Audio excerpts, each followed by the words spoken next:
Hello everyone. तो हमने start किया था एक सीरीज़ जिसमें कि हम ऑर्गेनॉन के अफोरिज्म जो है वो क्विकली रिवाइज कर रहे थे for AIA PGT and other competitive exams. तो उसी को कंटिन्यू करते हैं। आज हम लोग पढ़ेंगे अफोरिज्म नंबर 41 से 60 तक। तो अफोरिज्म नंबर 41 में क्या बताया गया है कि long continued employment of unsuitable allopathic drugs complicate with the chronic disease dissimilar to it. Thus, an artificial disease is being added with the old disease. This is most difficult to cure. तो इसमें यही बताया गया है कि अगर कोई chronic disease है और इसमें हमने लंबे समय तक एम्प्लॉयमेंट किया अनसुटेबल एलोपैथिक ड्रग्स का जो कि डिसिमिलर है, तो वहाँ पे क्या होगा कि एक आर्टिफिशियल डिजीज़ ऐड हो जाएगी जो पहले से क्रॉनिक डिजीज़ है उसके साथ, और ये मोस्ट डिफ़िकल्ट टू क्योर है।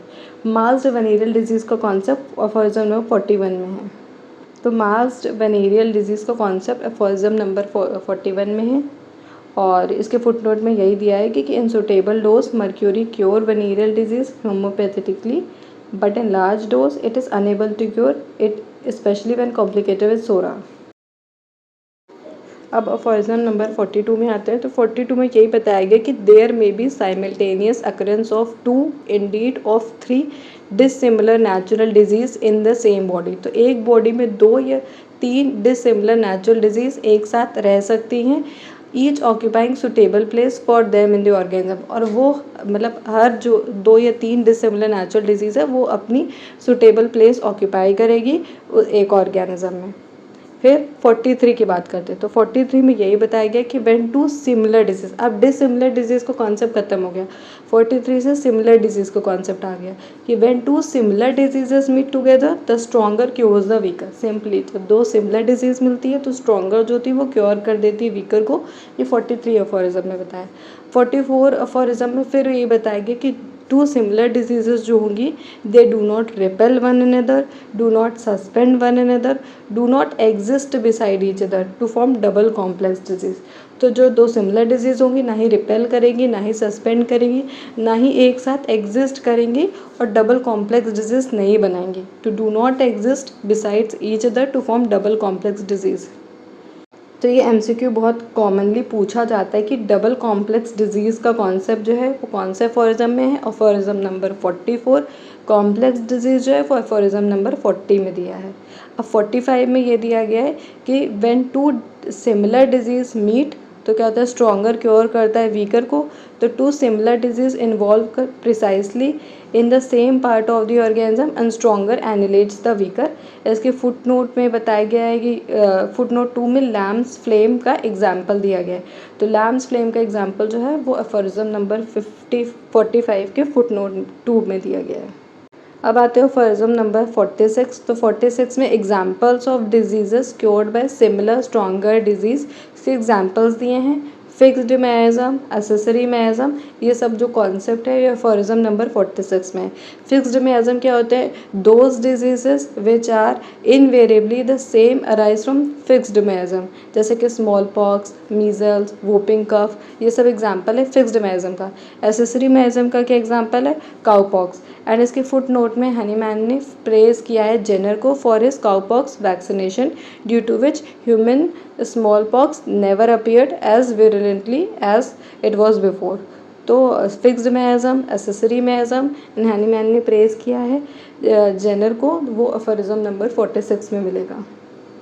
अब आते हैं 48 अफोरिज्म में। तो 48 अफोरिज्म इतना इंपॉर्टेंट नहीं, इसमें यह बताया गया है कि diseases are only remove by similar and stronger medicine और डिजीज़। तो डिजीजेस जो होती है वो ओनली रिमूव्ड होती है by similar and stronger medicine से।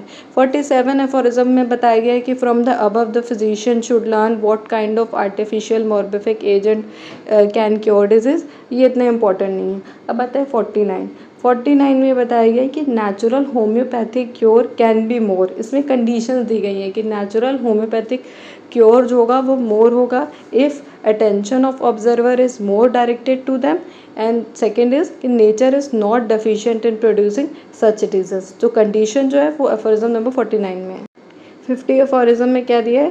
Problems of nature's cure. तो नेचर्स क्योर के प्रॉब्लम्स क्या हैं? कि morbific agent like itch, measles and smallpox which act as remedies are more dreaded than diseases they cure. तो वो cure करने से ज़्यादा ड्रेडफुल है, तो ये प्रॉब्लम है नेचर्स लॉ ऑफ क्योर के।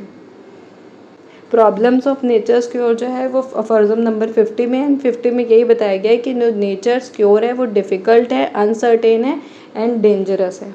अफॉरिज्म नंबर 51 में आएंगे तो ये बताया गया है कि nature's cure is called happy go lucky operation. तो हैप्पी गो लकी ऑपरेशन का जो कॉन्सेप्ट है वो अफॉरिज्म नंबर 51 में है। फिर 52 में आएगा कि allopathic medicine has no direct pathological relation to the disease to be cured, it sacrifices patient strength, ruin his constitution and aggravation is the invariable consequence. तो एलोपैथिक मेडिसिन के बारे में बताया कि उसका कोई पैथोलॉजिकल रिलेशन नहीं है टू द डिजीज़, वो 52 अफॉरिज्म में है। 52 अफॉरिज्म के 6th एडिशन में क्या बताया, मिक्सोपैथी के बारे में। एंड दो प्रिंसिपल मेथड्स ऑफ क्योर है, that is homeopathy, allopathy. And इसमें क्या बताया गया है, criminal treason against divine homeopathy, जो कि क्या है मिक्सोपैथी है, जो कि एलोपैथी और होम्योपैथी को दोनों को मिक्स करता है। तो 52 के 6th एडिशन में mixopathy, criminal treason against divine homeopathy दिया है। फिर 53 अफॉरिज्म में यही बताया गया कि diseases are most surely, rapidly and permanently extinguished by homoeopathic way, as this mode of cure is founded on eternal infallible law of nature. तो ये जो इंपॉर्टेंट है कि homoeopathic cure eternal infallible law of nature पे based है, इसीलिए इसका cure permanent है, रैपिड है। और 54 अफॉरिज्म में यही बताया गया कि homoeopathy is the most proper way among the 3 possible modes of treatment, and homoeopathy is the only way to cure as only one straight line can be drawn between 2 points. तो ये जो लाइन है कि only homoeopathy is the only way to cure as only one straight line can be drawn between 2 points, ये aphorism number 54 में बताया। And 54 के 6th addition में बताया गया कि allopathic method was honoured as rational medicine but actually it is not.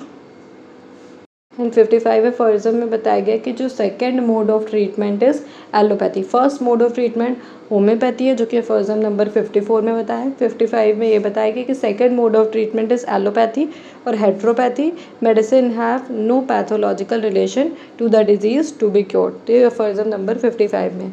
56 में बताया गया कि third mode of employing medicine is antipathy, जिसको इनैंशियोपैथी और पैलिएटिव भी कहते हैं, है ना। इसमें क्या होता है कि जो मेडिसिन होती है वो बियर करती है exact opposite relation to the disease to be cured. And 56 के फुट नोट में बताया गया है कि जो फोर्थ मोड ऑफ ट्रीटमेंट होता है वो आइसोपैथी होता है, a method of curing disease bye same contagious principal that produces them.